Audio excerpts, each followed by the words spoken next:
Oke, assalamualaikum warahmatullahi wabarakatuh, teman-teman sekalian. Ini kita turut berduka cita gitu ya dengan menyebarnya wabah corona yang sekarang sudah sampai di Indonesia. Tapi saya ingin membahas sedikit gitu ya, bukan untuk mencari keuntungan di air yang sudah keruh ini, tetapi sekedar untuk memberitahukan kepada rekan-rekan sekalian, kita sharing aja gitu ya, sharing. Rekan-rekan sekalian, jauh sebelum virus corona ini beredar di seluruh dunia, dulu pernah ada wabah yang lebih besar lagi yang terjadi di masa pemerintahan Umar bin Khattab. Apa yang terjadi ceritanya pada saat itu?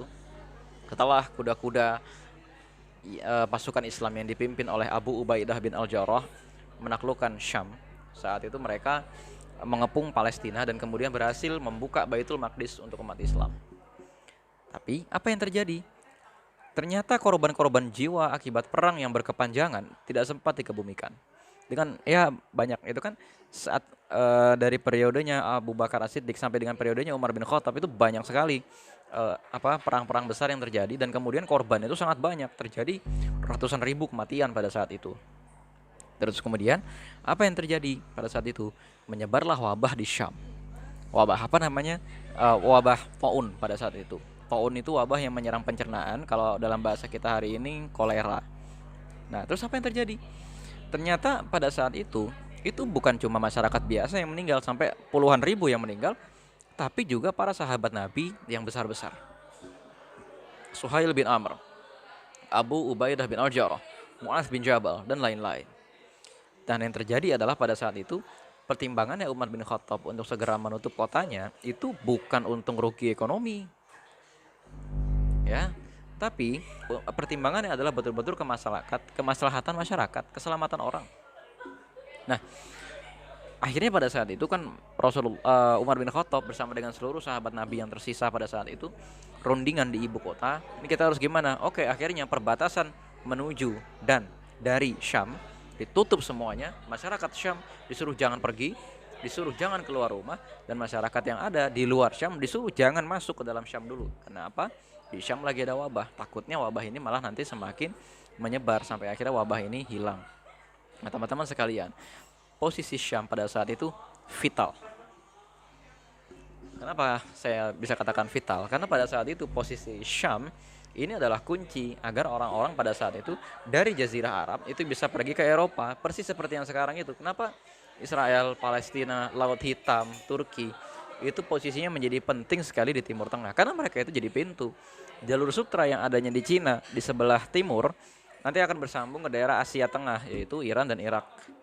Dari Irak nanti sambungan lagi ke arah atas ke Syam lewat Suriah, nanti lewat Israel dan Palestina, lalu dari tepi bandar pada saat itu ada Askelon dan lain-lain, lewat Laut Hitam itu ke Turki dan ke Konstantinopel. Dan dari selatan, dari Madinah lurus naik ke atas itu nanti akan ketemu sebuah kota namanya Daumatul Jandal. Itu menjadi gerbang kotanya Syam pada saat itu ya. Ibaratnya kalau ke Indonesia itu kita ketemu sama Banda Aceh. Itu kan bandarnya Indonesia yang pertama kalau mau masuk ke sini. Nah, dari Daumatul Jandal itu sudah ditutup gitu loh. Akhirnya apa yang terjadi? Kegiatan ekonomi mesti mati. Dan pada saat itu kekuasaan Islam pada saat itu sudah sampai ke daerah Iran. Artinya apa? Orang Islam udah nggak bisa ke utara sama sekali. Padahal banyak itu barang-barang yang penting yang tersedia di utara. Tapi, nah, yang kemudian terjadi ini sangat-sangat menyentuh sekali.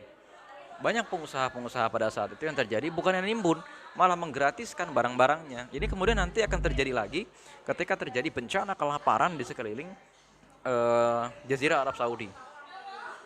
Dengan ini ya, ini kejadian kelaparan ini banyak analisis kenapa terjadi, tapi kemudian yang menjadi permasalahan adalah persaudaraan antara kelas pengusaha, antara kelas borjuis, antara kelas kapitalis dengan gitu ya, kelas proletar atau dengan kelas pemodal, antara kelas pemodal dengan kelas alat-alat modal gitu loh bahasanya, antara kelas pengusaha dengan kelas rakyat, dengan pemimpin, dengan pengusaha, dengan produsen.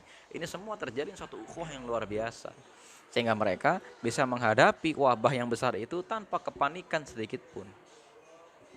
Nah, ini yang menjadi persoalan. Satu itu. Terus yang kedua, mereka paham betul bahwa Rasulullah itu dulu pernah mengajarkan kepada mereka satu ayat dalam surat Al-Baqarah ayat 155.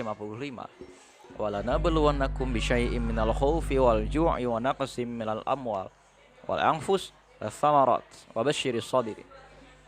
dan kami akan memberikan kepada kalian sedikit dari rasa takut, ya, wal kelaparan, wa naqsi minal amwal, kekurangan harta, dan kemudian wal anfus, jiwa berupa kesakitan dan kematian, wa thamarat, buah-buahan, kelangkaan bahan makanan dan seterusnya.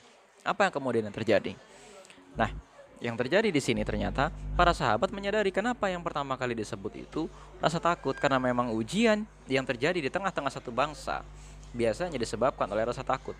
Contoh yang paling konkret, pasar saham. Naik turunnya harga saham, kenapa? Ada spekulasi rasa takut di sana.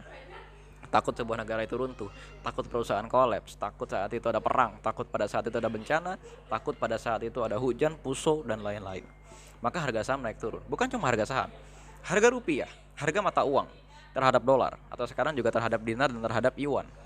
Naik turunnya kenapa? Itu semua naik turunnya itu karena ada bencana, ada rasa takut intinya yang terus-menerus dijual orang. Karena inti dari tujuan manusia hidup di dunia ini adalah menghilangkan ketakutan itu. Kemudian yang sekarang terjadi adalah virus corona ini tampaknya menjadi ketakutan baru di tengah-tengah masyarakat. Sedangkan dulu yang di zaman Umar bin Khattab pernah ada wabah, masyarakat bisa mengendalikan rasa takutnya. Para pengusaha tidak menjadikan ketakutan itu sebagai bahan untuk mengambil keuntungan, dan pemerintah juga tidak asal statement.